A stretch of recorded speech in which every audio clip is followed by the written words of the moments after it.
tablette bu nekk ci croisement Castor.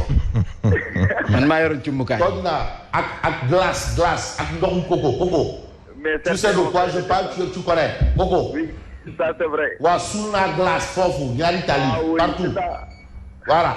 toj naa ay tablette yu nen ci rond-point Niass 7 rond-point. ah bon c'est ça donc parce que waa Soleil bu ñu ñëwee dañ doon suy foofu ay affaire. voilà. Voilà. Oui, mais il y avait Mbodj, il y avait Sokhna Fall, il y avait tout. Il y avait aussi beaucoup de sympathisants, je sais pas. Dans l'aile des médias. M'exprimer ainsi, des auditeurs. Ouais, ils ont demandé après Birahim, après vous, Mambaye, Fabrice. Bon, ouais. Mais c'était dans une très bonne ambiance avec le soleil, il n'y a pas eu de problème sur le terrain. Il y a eu problème. La finale est une fête. Ça s'est bien passé. Fête, ils ont été fair play, ils ont félicité. Même s'ils ont mobilisé avec des assicots, des supporters, ils ont battu du tam-tam là-bas. Oui, mais Djamrek. Et c'était des tam-tams des Baïdarou. Je vous ai bien suivi. Exactement. Il y avait Aïchant Lowon, qui stade, sur le son des Baïdarou. Donc, Niziar wa Darou Mourti, yep, wa Chikori Rawatina. Mais ñu ngi laaj ci prime de match yi vraiment man sama faar côté gauche bi dafa xaw a kii avec la tabaski là je sais pas comment. prime de match waaw dina ñëw Aba Diatta amul benn problème prime bi dinañ ko gérer. waaw Tulkuna. Alors vous nous faites le point vous êtes où exactement?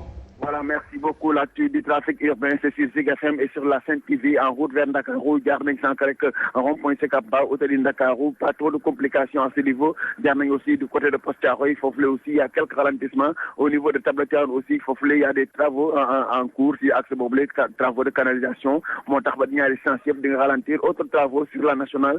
Cette fois-ci du côté de Fasma. Là-bas aussi, il y a quelques travaux. Tout ici, il faut tout à part ça, bu ngeen dépassé Postiaro ak ñu bëgg a dem ci péage bi ñu bàyyi ku yëmbal Malika aussi dañuy transiter par là jël péage boobu léegi su ko defee su ngeen ko dépassé pas de souci mën ngeen progresser tranquille hôtel rond-point Sud Sud Mbaye Ndiaye.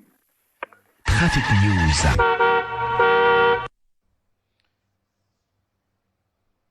Merci à vous, Aba Diatta, que nous allons retrouver certainement tout à l'heure. Fabrice Nguema, l'actualité est très bien fournie. Oui, mais l'actualité avec Tribune qui nous vient souvent avec beaucoup de une, hein, et ça intéresse tout le monde. D'ailleurs, Mamadou Fofana doit savoir un peu de quoi il en est par rapport à cette information dont je vais démarrer avec Tribune, pas la une, mais le rond-point Gadaï. Ah oui, rond-point Gadaï, un véritable mouroir. Le rond-point Gadaï. Chaque jour, vous trouvez des accidents spectaculaires là-bas. Voilà, personne n'y comprend rien. Qu'est-ce qui se passe? Qu'est-ce qui s'y passe? On va voir. Voie de dégagement nord, VDN3 de Guédiouaï. Rond-point Gadaï, un véritable mouroir. Les autorités en charge de la sécurité routière doivent prendre, bien entendu, des mesures par rapport à ça. De quoi il en est? Qu'est-ce qui se passe? Ou bien, peut-être c'est le manque de ralentisseurs ou quoi? Bref, vous avez ce point. L'autre point, c'est la posture du maire de Dakar. La posture du maire de Dakar. Aujourd'hui, Yoff, bon, on ne sait pas peut-être l'indicateur. Yoff, c'est le calife de Yoff. C'est quoi de Yoff? En tout cas, ils ont mis Yoff. Yoff, remonté contre Barth et la coalition Yehui Askawi. Donc, je vais peut-être sous-entendre qu'il est bel et bien question de la coalition Benno Bokk Yakaar. Alors, le sommet ordinaire des chefs d'État et de gouvernement. Bonne nouvelle, très bonne nouvelle. Pourquoi? Mais quand la Tabaski accélère l'ouverture des frontières, donc le Mali, en plus d'être grand producteur d'or, est un grand producteur de mets, de moutons. Si on comprend bien, parce que ça a pesé au regard du titre de Tribune. Je ne suis pas là pour dire vrai ou pas. Je me contente de lire. Quand la Tabaski accélère l'ouverture des frontières, là, on a à la une de Tribune. Et puis, inéligibilité de Wade fils et l'ancien maire de Dakar, Alioune Tine, met les pieds dans le plat. Dans le plat. Ah oui, il donne un coup de pied dans la fourmilière. Et c'est important parce que Alioune Tine demande d'attaquer la loi qui écarte Karim Wade et Khalifa Sall de leurs droits. Alioune Tine, droit de l'homiste. Ça, personne ne conteste sa posture de sang et de chair de droit de l'homiste. Alioune Tine. Voilà. Donc, Alioune Tine demande d'attaquer et d'attaquer frontalement la loi qui écarte Karim Meïssa Wade et Khalifa Sall de leurs droits. Khalifa Sall, qui est le leader de Tahaou, Karim Wade, qui est le patron du Parti démocratique sénégalais. Woré Wade Sarr le sait. Tonton Daouda Niang le dira. Tout le monde. C'est Karim Wade, le patron du PDS. Voilà. Donc voilà cette situation. L'autre situation, c'est un peu ce que nous livre Walf Quotidien. Walf Quotidien est avec Djibril Wade, président de la Ligue sénégalaise de football, dont vous avez un peu son nom sur le trophée de D-Média. Mon avenir à la tête de la Ligue Pro. Il parle, il revient en long et en large sur le sujet. Si je suis élu député, je dépose une loi d'amnistie pour Karim Wade. Voilà un fait. Donc, par rapport à ce que dit Alioune Tine a posé le débat. Mais vous avez Djibril Wade, qui est quand même du Parti démocratique sénégalais, du moins jusqu'au jour d'aujourd'hui. Je ne sais pas si son exclusion a été prononcée, mais si je suis élu député, je dépose une loi d'amnistie pour Karim Meïssa Wade. Ça, c'est ce qu'indique clairement et nettement Djibril Wade dans, bien entendu, Walf Quotidien. Donc, l'actualité autour de Karim Meïssa Wade revient au devant de la scène par rapport à, justement, aux élections législatives à venir. À venir, on a Vox Populi. À la une de Vox Populi, Borom Capital. Borom Dakar. Médina Tikhol. Borom Dakar. Le maire de la Médina ne lâche pas les leaders de Yewwi Askan Wi. Ciao sa xiir rek. Ciao sa xiir rek. Ciao sa xiir rek. Mbàccum ngerte rek. Xam nga Bamba Fall du yomb. Non mais kii borom il faut nga pànk. Bamba Fall descend en flamme Sonko. Ça, on n'en disconvient pas. Sonko, parce que déjà par rapport à Sonko, il avait clairement dit ku yëngal ñu téegal. Barth, là aussi, on n'en disconvient pas parce que déjà, il a été le seul à vouloir à affronter Barthélémy Diaz pour la mairie de Dakar. Et spectaculairement, il a eu quand même un bon nombre de voix et personne ne comprend. Parce que aussi, c'est la magie. Khana peut-être tout le monde. Mais Khalifa, c'est ça la nouveauté. Et Khalifa Ababakar Sall. Mais Khalifa Sall est devenu méconnaissable. Khalifa Sall est devenu méconnaissable. Il n'est pas dans la bonne voie. Bamba Fall considère, parce que Bamba Fall quand même, c'était quand même un homme fort, très très fort de Tahaou. Est-ce qu'il n'est même pas l'initiateur des Tahaou là? Je crois qu'il est l'initiateur. Khalifa Sall est devenu méconnaissable. Il n'est pas dans la bonne voie. Bamba Fall Dixit. Le Sénégal n'a pas besoin d'un terroriste. Sonko voulait faire comme Guillaume Soro. Ah, ce n'est pas un homme d'État. Il préfère mourir que d'affronter Adji Sarr dans un procès. Ah, il faut que Sonko nous prouve le contraire.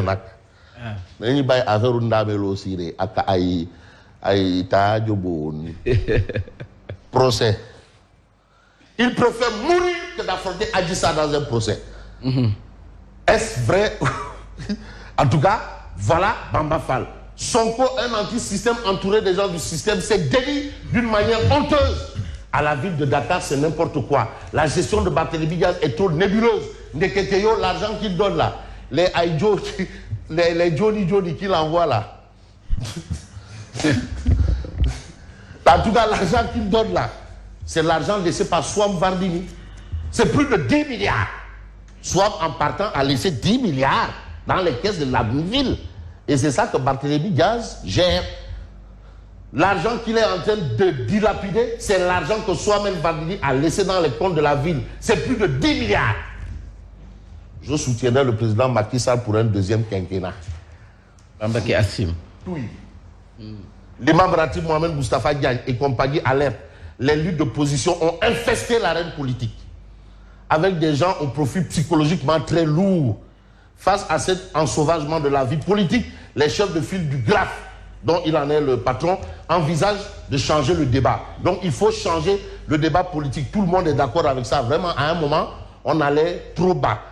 En haut, avec Sud Quotidien, du top au flop. Donc les histoires de Ndamelo Siré là et autres, klaxon, piloté par Yewwi Askan Wi dans le champ politique, du top au flop. Voilà. Et vous savez, bon, ça n'aura plus lieu d'être parce que juste après la Tabaski là. Mais on entre dans la campagne, hein, juste après. Après, oui. Non, tout de suite après.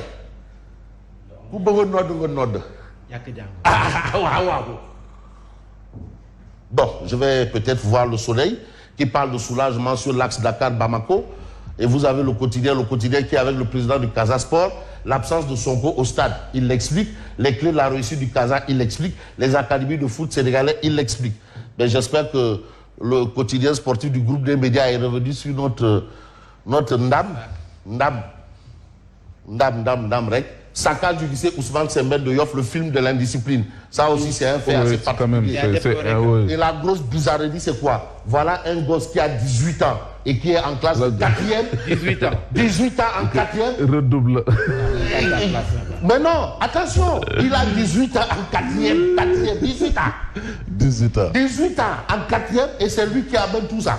Non, c'est ça. C'est terrible.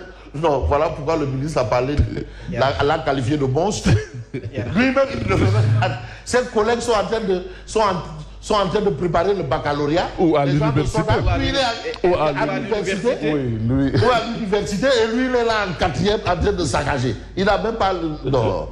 Il n'a même pas le BPC. C'est une belle occasion. Non. Bon, voilà la situation qu'on a. Vous avez Ombalo qui est le nouveau patron de la CEDEAO. Vous avez les gens de la junte au Burkina et au Mali. Goïta et Damiba en parade militaire. Lui-même aussi, c'était un militaire. Hein? Donc vraiment, ils auront en face les deux militaires, un de leurs Natango. Eux, c'est des généraux ou des colonels. En tout cas, lui, il est général. Donc il y aura une petite bonne discussion là. Avec des termes qui sied entre putsch et coup d'état institutionnel, on choisit notre camp. Voilà. Ne rien. Koti, yoli. C'est ça, non? Koti, yoli. Yoli. Voilà. Bref. Alors, merci et bonne continuation. Merci à vous, Fabrice Nguema, que nous allons retrouver tout à l'heure pour la revue de la presse complète. Tout de suite, c'est l'heure du grand journal.